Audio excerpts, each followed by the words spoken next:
and welcome back to the channel Maths by Vani. In this video, we are continuing question number 3 of exercise 7.1 of chapter number 7, that is triangles of class 9. So let's begin with our question. AD and BC are equal perpendiculars to a line segment. AD और BC perpendiculars हैं किसके, line segment के. ये ध्यान रखना है बेटा कि यहाँ पर अगर एंगल ए दिया हुआ है तो ये इस वाले का नहीं है, वो ये कह रहा है AD और BC हमारे क्या है, परपेंडिकुलर्स हैं एक लाइन सेगमेंट AB पर. ठीक है. Show that CD bisects AB. अब CD AB पर अगर बाइसेक्ट कर रही है तो किसी एक पॉइंट पे कर रही होगी, वो पॉइंट हमें दिया हुआ है पॉइंट O. अब अगर हम किसी तरीके, वो ये कह रहा है show that CD bisects AB. CD जो है वो AB को बाइसेक्ट कर रहा है. बाइसेक्ट का मतलब क्या होता है, इक्वल पार्ट्स में डिवाइड कर रहा है. सो अगर किसी तरीके से मैं AO is equals to BO prove कर दूं तो दैट मीन्स हमारी ये क्राइटेरिया फुलफिल हो जाएगा. सबसे पहले देखते हैं हमें गिवन क्या है. तो गिवन है हमें BC is equals to AD. ठीक है, BC is equals to AD given है. टू प्रूव क्या करना है, to prove CD bisects AB. अब ये AO is equals to BO कैसे प्रूव होगा, CPCT से हो सकता है, लेकिन हमें CPCT के लिए हमें क्या करना होता है, कॉन्ग्रुएंसी प्रूव करनी होती है. अब कॉन्ग्रुएंसी कौन से ट्राइंगल्स की प्रूव करनी है वो ध्यान देना है. Proof in triangle BOC, in triangle BOC and triangle AOD. In triangle BOC and triangle AOD. अब आपको मुझे पता है देखते ही लगेगा यहाँ पर 90 डिग्री है, ये हम वो लिख देंगे और हमारा बाय RHS रूल हमारा क्राइटेरिया फुलफिल हो जाएगा. ऐसा नहीं करना है. ये परपेंडिकुलर के ऊपर हमारे लाइन सेगमेंट के ऊपर ही हमारे परपेंडिकुलर्स बने हुए हैं, ये ध्यान रखना है. अब BOC AOD, सो यानी कि सबसे पहले क्या गिवन है, BC इक्वल्स टू AD. ये हमें क्या है, गिवन है. BC is equals to AD given है या नहीं है, बिल्कुल है. इसके बाद एंगल BOC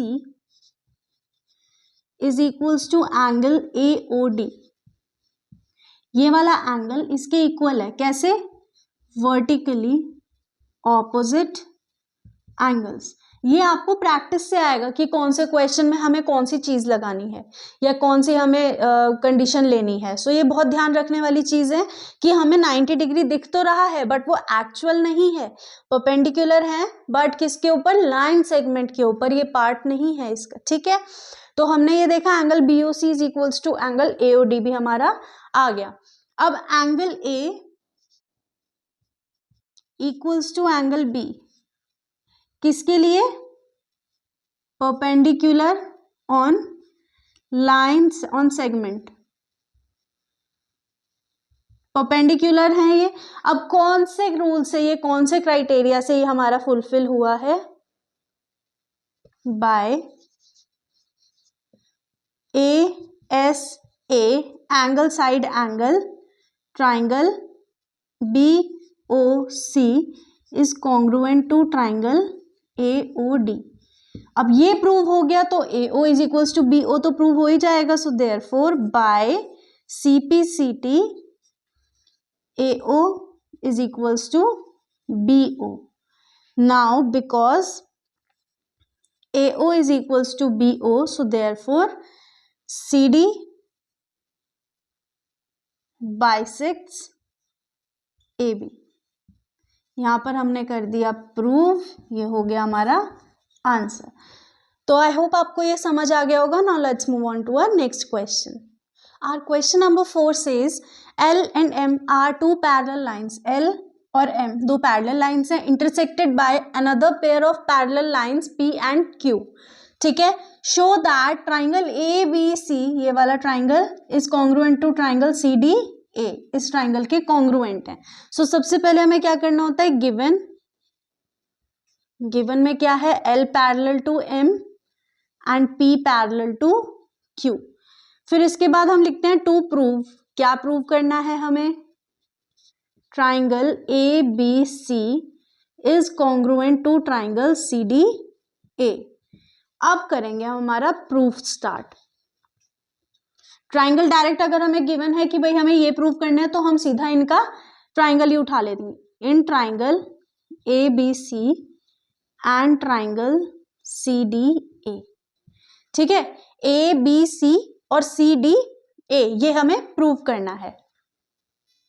अब एक बात बताओ, जब L और M पैरेलल हैं तो दैट मीन्स ये Z बनने वाले एंगल इक्वल होंगे या नहीं? Z फॉर्मेशन हो रही है यहाँ पर, सो एंगल इसको लिखेंगे हम BCA, angle BCA equals to angle CAD। क्यों? ऑल्टरनेट इंटीरियर एंगल्स, किस वजह से? क्योंकि हमें गिवन है कि L is parallel to M। अगर ये नहीं होते पैरेलल गिवन तो हम नहीं लगा सकते थे ऑल्टरनेट इंटीरियर एंगल्स वाली प्रॉपर्टी, ठीक है। फिर इसके बाद हम लगाएंगे एंगल BAC, ओके, ठीक है, angle BAC is equals to angle DCA। Angle BAC, हाँ, क्योंकि P और Q भी पैरेलल हैं तो ऑल्टरनेट इंटीरियर एंगल्स। इसका रीजन क्या है? L parallel to M and इसका रीजन है P पैरेलल टू Q, ठीक है भाई। P और Q पैरेलल है, दैट मीन्स Z फॉर्मेशन हो रही है यहाँ पर इसकी एंड इसकी, तो ये दोनों एंगल भी पेयर भी इक्वल हो गया। और क्या गिवन है यहाँ से अगर हम देखें AC और AC ये दोनों के में आ रहा है ये वाली लाइन, तो therefore AC equals to AC, क्यों? कॉमन है। अब यहां पर कौन सा हमारा कॉन्ग्रुएंसी रूल लगा है? By ASA rule, angle side angle rule, triangle ABC is congruent to triangle CDA। बस यही तो हमें प्रूव करना था, हमारा हो गया यहाँ पर प्रूफ। एक बार फिर से समझा देती हूँ, इसके अंदर कुछ चीजें हमें डायरेक्ट गिवन नहीं थी। L और M हमें पता है पैरेलल है एक दूसरे के, P पैरेलल टू Q है, तो सबसे पहले हमने क्या किया? ट्राइंगल ले लिया, triangle ABC and triangle CDA। हमें ये पता है कि जब L और M पैरेलल है तो दैट मीन्स Z फॉर्मेशन वाले ट्राइंगल इक्वल होंगे, so angle BCA equals to angle CAD। क्यों? L is parallel to M, तो alternate interior angles. Similarly P और Q पैरेलल हैं हमारे, तो that means Z formation angle BAC is equals to angle ACD, alternate interior angles हो गए क्योंकि P parallel to Q है। AC is equals to AC हो गया, सो बाय ASA रूल लगा यहाँ पर क्योंकि दो एंगल थे एक साइड था, so ASA rule triangle ABC is congruent to triangle CDA। So ये हमें बस इतना सा प्रूव करना था। आई होप आप लोगों को ये दोनों क्वेश्चन अच्छे से समझ आ गए होंगे।